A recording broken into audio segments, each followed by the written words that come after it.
Alhamdulillahi Rabbil Alameen wa sallallahu wa sallam wa baraka ala nabiyina Muhammadin wa ala alihi wa sahbihi ajma'in. Assalamu alaikum wa rahmatullahi wa barakatuh, and good morning Instagram fam, friends and followers of as-Saafiy. And welcome to another episode of Revert Reflections.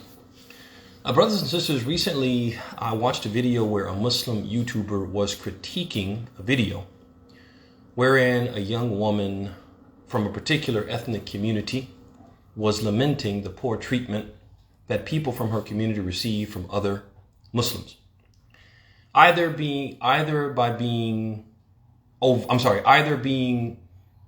overtly mistreated or simply overlooked and marginalized.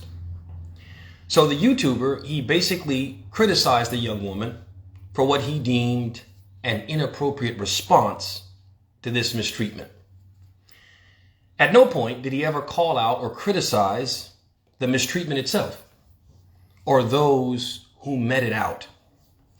In the end, he basically asserted that racial prejudice and what results from it of not being seen by people of other ethnicities or other races in a Muslim community. He basically said that this racial prejudice and what results from it of not being seen it's a reality in Muslim communities, and people who experience it should simply learn to live with it. Now, this is wrong, brothers and sisters, because it asks people who have been wronged to tolerate wrongdoing, while at the same time giving the wrongdoers a license to continue doing wrong. And this is wrong for a number of reasons. Number one, our religion is a religion of enjoining right and forbidding wrong. When we see wrong, we call it out. And if we're able to put a stop to it, we actually physically put a stop to it. And if we're not, at the very least, we say, hey, this is wrong and people should stop doing this. This was an opportunity that the YouTuber had that he didn't seize.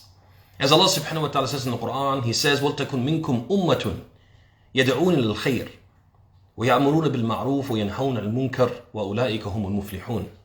He says, let there arise from amongst you a group, a party, that will enjoin and call to all that is good. Enjoining what is right and forbidding what is wrong, those are the successful ones. And the Prophet said in the hadith collected by Muslim, on the authority of Abi Sa'id al-Khudri, he said, مَنْ رَأَى مِنْكُمْ مُنْكَرًا فَلْيُغَيِّرْهُ بِيَدِهِ فَإِنْ لَمْ يَسْتَطِعْ فَبِلِسَانِهِ فَإِنْ لَمْ يَسْتَطِعْ فَبِقَلْبِهِ وَذَلِكَ أَضْعَفُ الْإِيمَانِ.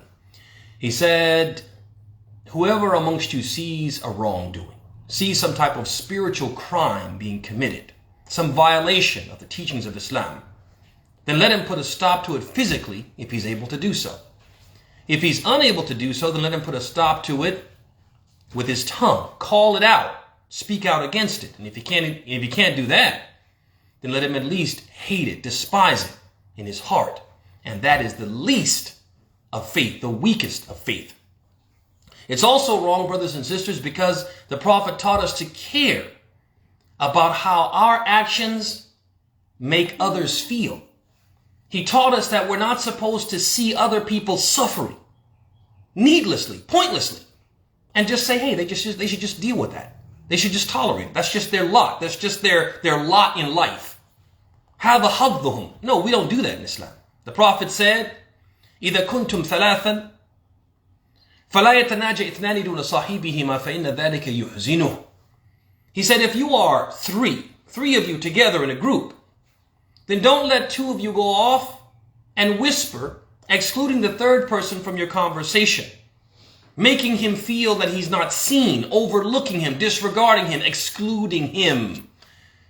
Because that will make him feel sad, and that will cause him anxiety, that will depress him.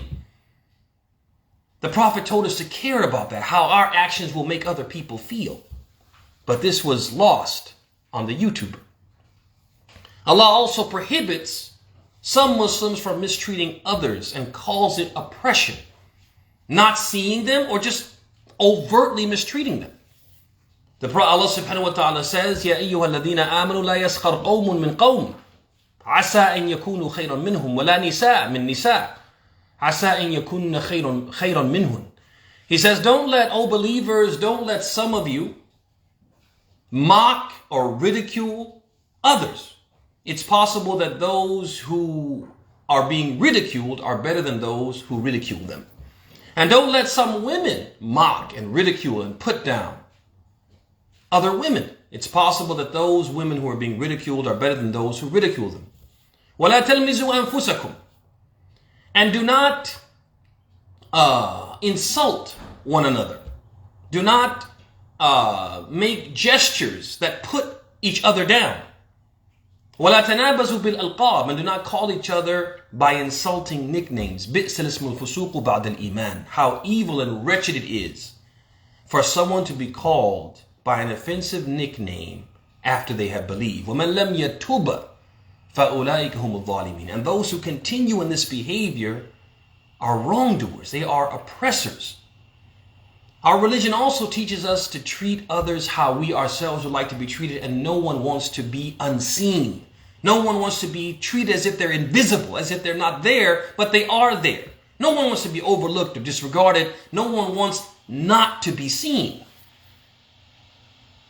As the Prophet said in the hadith, لا يؤمن أحدكم حتى يحب لأخيه ما يحب لنفسه. None of you truly believes until he loves for his brother what he loves for himself. And we can go on and on and on, brothers and sisters, mentioning why this behavior in the Muslim community is wrong, and why the YouTuber who critiqued the one who was experiencing this mistreatment and had a reaction to it should have really been critiquing and calling out the people who were meting out this mistreatment. We can go on and on. But the point is that this behavior is wrong. It's unacceptable. And no one, least of all preachers of Islam, should downplay it or indicate that it should be tolerated. We shouldn't have to tolerate not being seen. And people have reached a point where they can't tolerate it anymore. And at the end of the day, a house divided, it can't stand. And people who continue to be put in the basement will get to a point where they will either leave the house, taking their half and letting the house fall, etc. and so on. We have to understand that these are the things that Islam was trying to prevent from the beginning. Allah was trying to prevent. The Prophet was trying to prevent, because they want the Muslims to be united irrespective of these things that cause us to be divided, cause us not to be together, cause some of us not to be seen. هذا وصلى الله وسلم وبارك بمحمد وعلى آله وصحبه أجمعين. السلام عليكم ورحمة الله وبركاته.